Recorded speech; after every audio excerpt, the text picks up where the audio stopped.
सभी दर्शकों को Radhe Radhe. Welcome to you my channel Sanatan Bhakti Parivar. भाइयों, आज आप सभी लोगों से हमारा निवेदन है कि आज का वीडियो आप पूरा देखना, क्योंकि आज से हम अपने चैनल में एक नया मोड़ लाने जा रहे हैं जो हमें लगता है आपको बहुत ही अच्छा लगेगा। तो जैसा कि आप सभी लोगों को पता है कि जो हमारी भारत देश है, भारतवर्ष है, इसको देवभूमि भी कहा गया है। यहाँ पर बहुत ही प्रकार के दैवीय चमत्कार हो चुके हैं, बहुत ही प्रकार की घटनाएं हो चुकी हैं, रस्मी घटनाएं हो चुकी जो आज तक कोई नहीं जान पाया है। तो आज से हम आप सभी लोगों को अपने चैनल पे ऐसी ही कुछ दैवीय घटनाएं जो कि हमारे भारत देश में हुई हैं और होती रहती हैं और होती रहेंगी, वही आज से हम आप सभी लोगों को महाराज जी के मुखारबिंद से सुनाने का प्रयास करेंगे। क्योंकि महाराज जी के पास ऐसी घटनाओं का बहुत ही अपार भंडार है।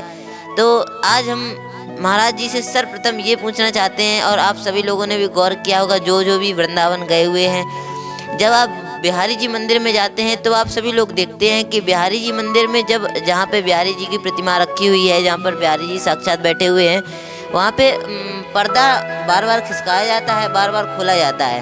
ये क्यों किया जाता है? और हम महाराज जी से पूछना चाहते हैं ये मतलब इसका कारण क्या है। तो चलते हैं हम सभी लोग महाराज जी के मुखारबिंद की तरफ और ये जानते हैं इसका कारण क्या है, क्यों ये पर्दा बार बार खिसकाया जाता है। वृंदावन बानिक बन्यो भंवर करें गुंजार, दुल्हन प्यारी राधिका दूल्हा नंद कुमार, शीश मुकुट कटकाछिनी कर मुरली उर्माल, इह बानक मोह मन बसो सदा बिहारी लाल।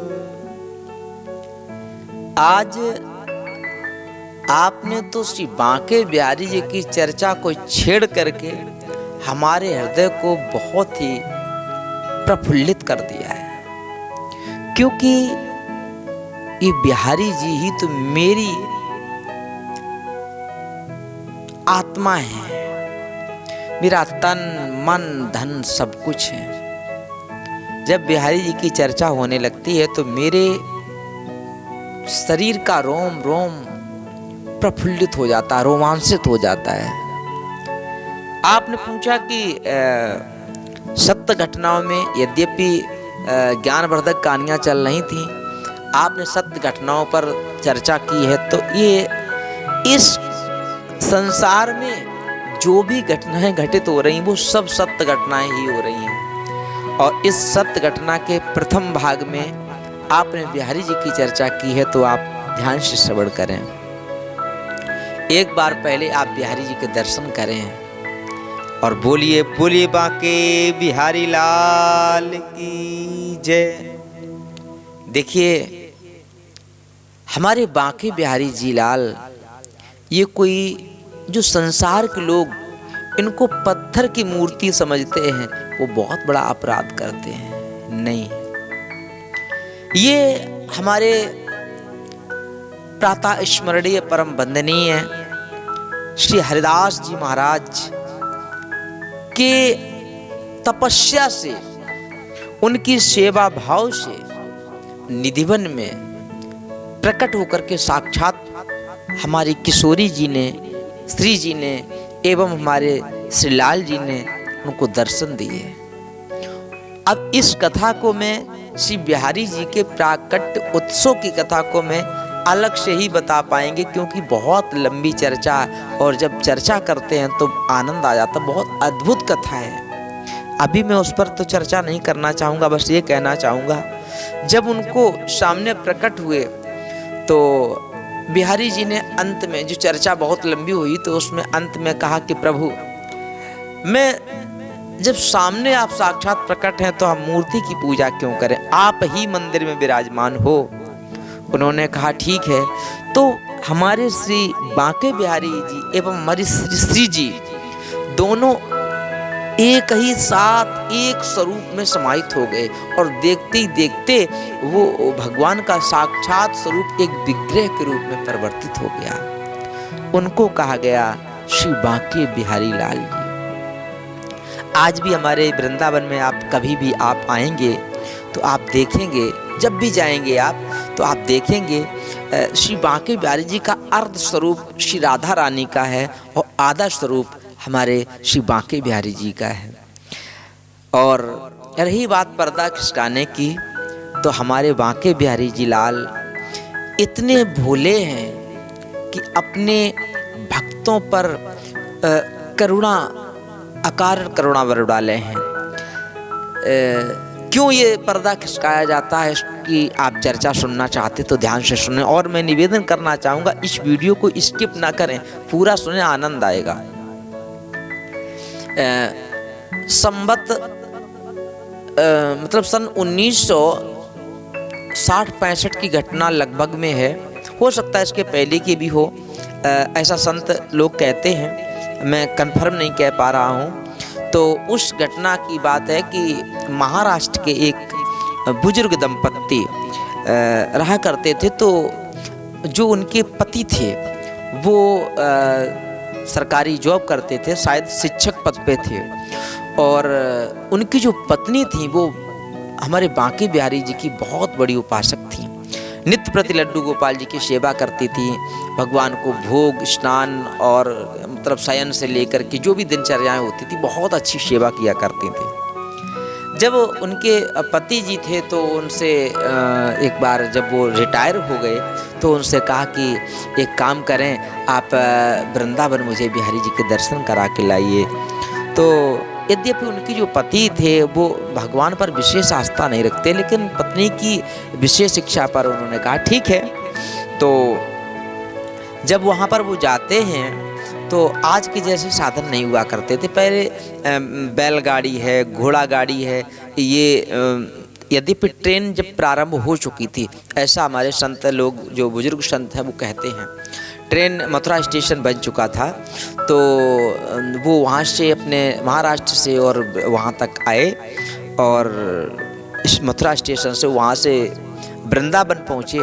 वृंदावन में उन बुजुर्ग दंपत्ति ने लगभग 6-7 दिनों तक निवास किया और नित्य प्रति बिहारी जी मंदिर में दर्शन किया करते थे। एक दिन नहीं, 2 दिन नहीं, नित्य। और जब दर्शन करते थे तो सामने बिहारी जी को देख करके आप भी दर्शन करिए, मैं दिखा रहा हूँ, कितनी सुंदर स्वरूप है, नेत्रों के जरा दर्शन करो, ओहो, ऐसा लगता है मेरा हृदय ही चुरा ले रहे हो। तो हम कहना चाहते हैं जो वो नित्य प्रति दर्शन करते थे, तो हमारी वो जो बुजुर्ग माता जी थी, उनके पति ने कहा कि अब देखो 6-7 दिन हो गए, अब घर पर भी चलना है, चलो। तो माता जी की आंखों में आंसू आ गए कि ऐसा सुख का सागर मुझे और कहाँ मिलेगा।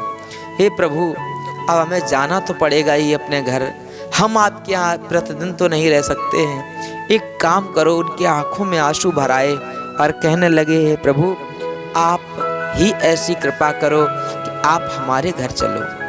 ऐसा उन्होंने कहा। क्या बताऊं, मेरा हृदय बड़ा द्रवित हो रहा है।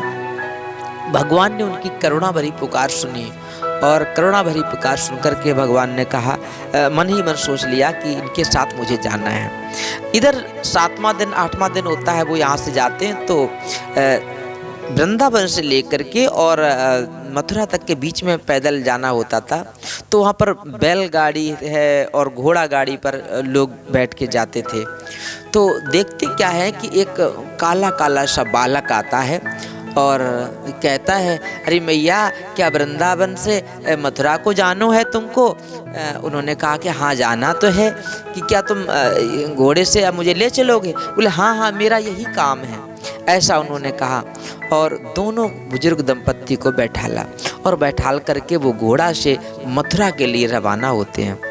इधर हमारे जो गोस्वामी जी लोग होते हैं, उन्होंने जैसे पर्दे को हटाया भगवान को भोग लगाने के लिए, देखा वहाँ पर बिहारी जी ही गायब हो गए। बड़ा अजीब घटना हुई। तो उन्होंने कहा क्या हुआ? तो अच्छा, वहाँ के गोसाइयों को ये बात पता थी, आज भी पता है कि कोई व्यक्ति अगर भाव से प्रभु से नेत्र मिला ले तो भगवान उनके प्रेम के वशीभूत होकर के उनके साथ चल देते हैं। उनको विश्वास हो गया और कि अभी जो यहाँ लगातार 6-7 दिन से लगातार एक बुजुर्ग दंपत्ति है, आज वो नहीं आया है, शायद वो वापस जा रहा होगा, शायद बिहारी जी उनके साथ। तो उन्होंने तुरंत ही सभी गोसाइयों ने दौड़ करके जितनी वृंदावन की गलियाँ थीं वो, और वहाँ से जो मथुरा तक जाने का रास्ता था वहाँ तक दौड़े। तो देखा रास्ते में एक घोड़े पर दोनों दंपत्ति बैठे हुए, एक काले काले से बालक के रूप में कोई उनको ले जा रहा है। गोसाइयों ने उस घोड़े को घेरा और कहा, प्रभु मैं जानता हूँ कि आप इस घुड़सवारी के रूप में, मतलब घोड़े की यात्रा करवाने के वाले रूप में आप साक्षात बिहारी जी हैं। ठीक है, आप इनके साथ जा रहे हो, यहाँ पर क्या होगा जो लाखों भक्त प्रतिदिन आपके दर्शन करने आते हैं। प्रभु आप इस ब्रजमंडल को छोड़ के मत जाओ। जैसे इतना कहा तो उस बुजुर्ग माता और वो जो दंपत्ति थे दोनों, उन्होंने समझ गए कि ये कोई साधारण नहीं, बिहारी जी ही हैं। तो घोड़े से उतर चुके थे नीचे और गले लगा लिया। जैसे उस बालक को गले लगाया तो देखते ही देखते बिहारी जी वहाँ से गायब हो गए। ना ही घोड़ा वहाँ रहा और ना ही वो बालक रहा।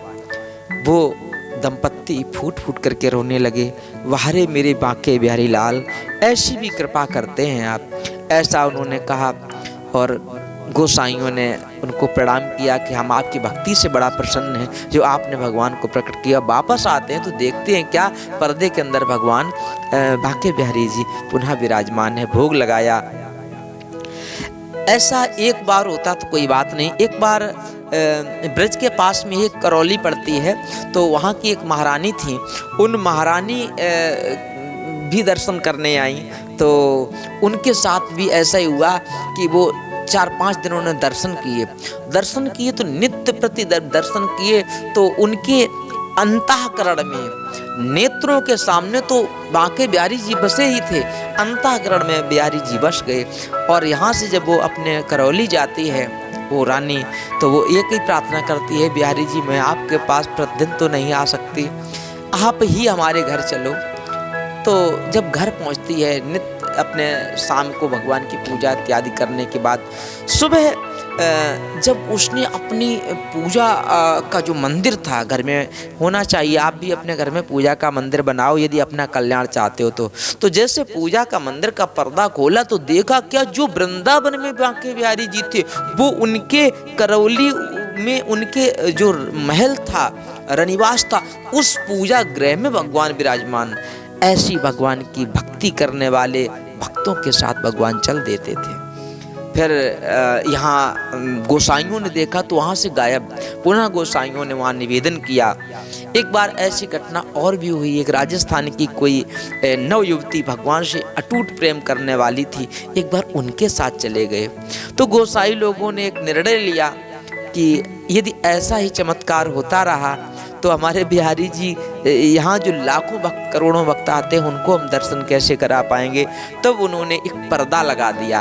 आपने देखा होगा जब भी वृंदावन जाएंगे केवल संपूर्ण विश्व में एक भारत भूमि का उत्तर प्रदेश में श्रीधाम वृंदावन है, एक उसमें एक ही ऐसा मंदिर है जो बांके बिहारी जी को जो पर्दा है वो खिसकता था। हर 2-3 मिनट में पर्दा खिसकता रहा। इधर से पर्दा दाएं से बाएं, बाएं से दाएं खिसकता है। क्यों कि कोई भक्त अगर ध्यान से देखेगा और भक्ति भाव से देखेगा तो भगवान पता नहीं किसके किसके साथ चले जाएं। बस यही रहस्य है। अब मैं ये कहना चाहता हूँ, जब आपने सत्य घटनाओं पर चर्चा की ही है तो ऐसी बहुत सी घटनाएं हैं मेरे हृदय में, ना जाने कितने भाव आ रहे हैं। एक वीडियो में बहुत कुछ लंबा हो सकता है, इसलिए हम नेक्स्ट वीडियो में आपसे मुलाकात करते हैं। देखिए, मैं इतना जरूर कहूँगा, वृंदावन जरूर जाओ और बांके बिहारी जी से प्रेम करो। संसार का प्रेम धोखा है। संसार से प्रेम करोगे तो आंखों में आंसू के अलावा कुछ नहीं आएगा। हो सकता अभी ना आए, बाद में आएंगे, लेकिन यदि परमात्मा से प्रेम करोगे तो इस जीवन में तो सुख मिलेगा ही और मृत्युपरांत भगवान का धाम भी मिलेगा। इसलिए भगवान के दर्शन करो, भगवान के नाम का जाप करो और मेरे साथ साथ बोलो राधे राधे। तो आप सभी लोगों ने देखा कि महाराज जी ने कितना सुंदर इसकी व्याख्या की है कि क्यों पर्दा इधर उधर खिसकाया जाता है। महाराज जी ने कितना अच्छी तरीके से बताया कि जो कोई भी भगवान श्री ठाकुर जी के नेत्रों से नेत्र मिला लेता है तो उसके साथ ठाकुर जी स्वयं चल देते हैं। तो देखिए ठाकुर जी कितने भाव के भूखे हैं। तो हम आप सभी लोगों से कहना चाहते हैं, अगर जो कोई भी कभी भी वृंदावन नहीं गया तो एक बार अपने जीवन में वृंदावन जरूर जाए, क्योंकि जब आप एक बार जाओगे तो आपका बार बार जाने का मन करेगा। तो हम आप सभी लोगों से कहना चाहते हैं एक बार वृंदावन जरूर जाएं, क्योंकि हमारे जो ब्रज के संत हैं वो कहते हैं, बहुत ही भावपूर्वक से कहते हैं रमण रे तिलोट्यो नहीं किया न यमुना पान, तो तूने जानो कहाँ जा ब्रज को तत्व महान। जब आपने रमण रोटी नहीं लेटा और यमुना का जल पान नहीं किया तो आपने ब्रज का तत्व क्या जाना। तो हम आप सभी लोगों से कहना चाहते एक बार वृंदावन जरूर जाएं और ऐसी ही वीडियो और पाने के लिए हमारे सनातन भक्ति परिवार चैनल को सब्सक्राइब करें और इस वीडियो को लाइक कमेंट शेयर करना ना भूलें। जय श्री राधे, जय श्री कृष्णा। बोलिए वृंदावन बिहारी लाल की जय।